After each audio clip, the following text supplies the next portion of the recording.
Bonjour, nous allons préparer une tarte aux pralines. Tarte aux pralines, spécialité lyonnaise.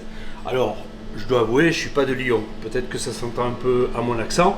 Mais quand je suis arrivé à Lyon, j'ai découvert ce dessert qui était typique des bouchons lyonnais. J'ai fait un peu mes recherches. Je ne suis pas allé plus loin que d'aller chercher la recette de Monsieur Chapelle, qui travaille sur de la crème fraîche, fleurette, de la cassonade.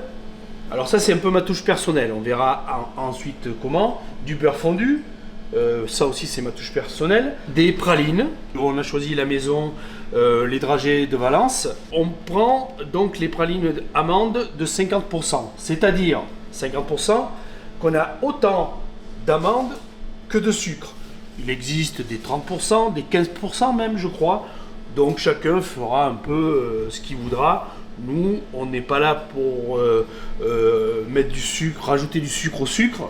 Donc, on a choisi ce produit-là. On a un pâton qui fait 300 grammes, un pâton de pâte sucrée, 300 grammes. Vous pouvez voir le tuto dans une recette précédente que l'on a fait pour une tarte aux pommes.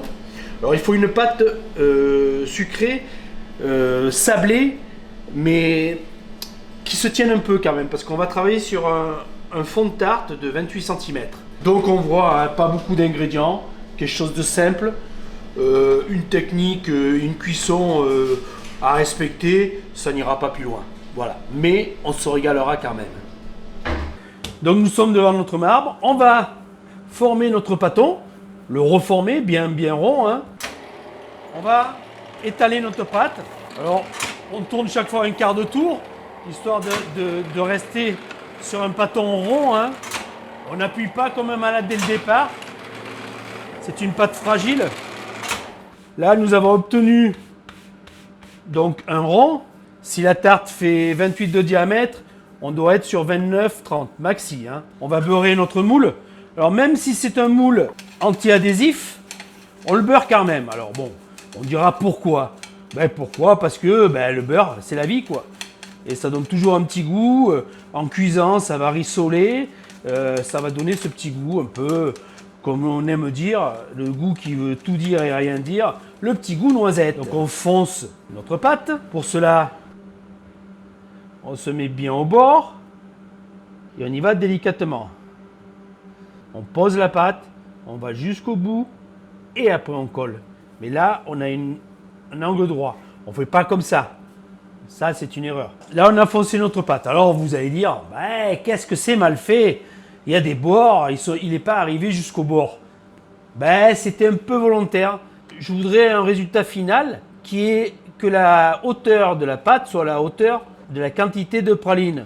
La tarte aux pralines, c'est bon, mais il faut quand même des proportions, on va dire, pâte-praline, que ça soit à peu près équilibré. Si on a beaucoup trop d'appareils praline, on va se retrouver avec quelque chose qui va être un peu, on va dire, écœurant. Voilà le fonçage. On va donner quelques coups au cas où il y a une bulle qui se forme. La petite touche personnelle, ça va être de beurrer donc mon fond de tarte. Ensuite, un peu de cassonade. Et là, je vais réserver ma pâte au moins 1 heure au frigo. Donc, on reprend notre fond de tarte. Et là, on va le cuire à blanc. À blanc, c'est-à-dire sans garniture. Pour cela, nous mettons un papier sulfurisé et nous disposons dessus des billets de plomb. Alors bon, si on n'a pas de billets de plomb parce qu'on est à la maison et que voilà, à ce moment-là, vous utilisez des haricots, des haricots secs, des lentilles, des choses comme ça.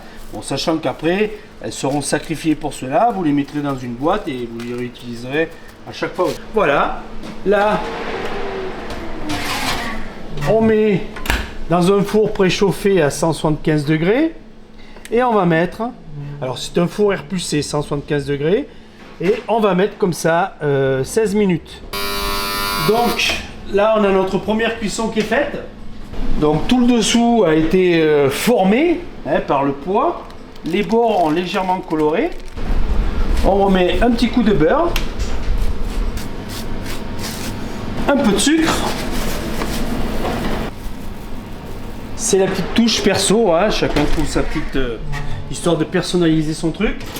Et on va remettre au four environ, selon coloration, entre 3 et 6 minutes. Hein. Là, je mets 3 minutes, on voit que c'est déjà pas mal coloré.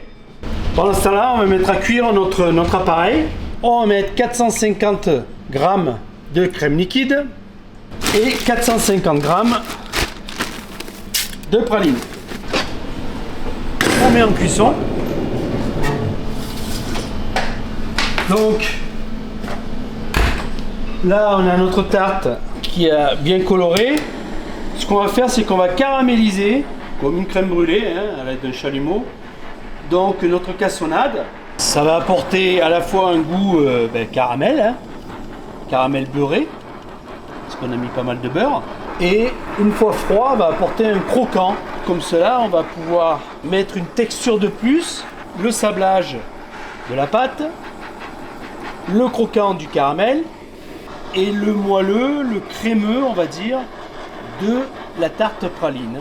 Donc voilà notre tarte bien caramélisée. Alors, notre appareil va demander quand même une belle attention. C'est-à-dire qu'on va surveiller, hein, parce que ça peut aller très vite. À un moment, on voit qu'il ne se passe rien et puis d'un coup c'est cramé. Un peu comme quand on fait chauffer du lait, que d'un coup ça verse. Donc on remue très souvent. On va voir que la couleur rouge, du coup, va se concentrer. Et là, on part sur une cuisson à 104 degrés Celsius. Alors, je vous dis ça, là, je vais vous montrer à vue de nez ce que ça donne. Hein, parce que moi, je fais la cuisson à vue de nez. Là, on voit qu'on arrive bientôt à terme parce que lorsqu'on fait, donc lorsqu'on remue, on voit que la trace se fait bien au fond de la casserole. Hein.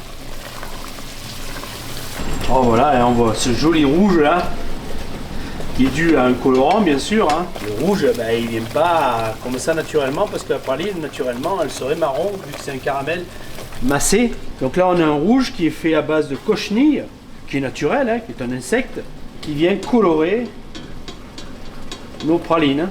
Qu'est-ce qui va faire que je vais m'apercevoir de la cuisson? On va voir donc cette petite mousse là, voilà, je décolle et là je vois cette petite mousse, cette écume, je sais pas, vous lui donnez le nom que vous voulez, voilà. Et là je continue à remuer, rendre bien homogène pour pas que le gras se sépare. Si on poussait trop la cuisson, on aurait un côté gras beurre qui viendrait se séparer, qui ferait une légère couche d'huile. Donc ça, il n'est pas question. Ensuite, on va répartir. Alors là, attention aux manipulations. Dites-vous que c'est comme le caramel, hein. Et on vient à niveau, alors pas de la tarte, hein, on est bien à niveau de la pâte. À partir de là, on va laisser à température ambiante une vingtaine de minutes, histoire que l'appareil vienne bien adhérer au caramel, que les deux choses, un réchauffe l'autre et un refroidit l'autre, que les deux choses forment une isolation en quelque sorte, et qui va apporter aussi ce craquant et empêcher une certaine humidité sur la pâte. Voilà. On va laisser 20 minutes comme ça et on passera au frais ensuite. Voilà, nous arrivons donc au terme de notre refroidissement. C'est bien d'acheter ce genre de moule. Hein. Voilà. Voilà le résultat. On a une tarte assez fine, proportion pâte, proportion très bien. Donc, tout est bien réparti. Voilà. Donc, on a ce côté très moelleux, très nougat aussi. Hein. Cette petite colorette là de miel.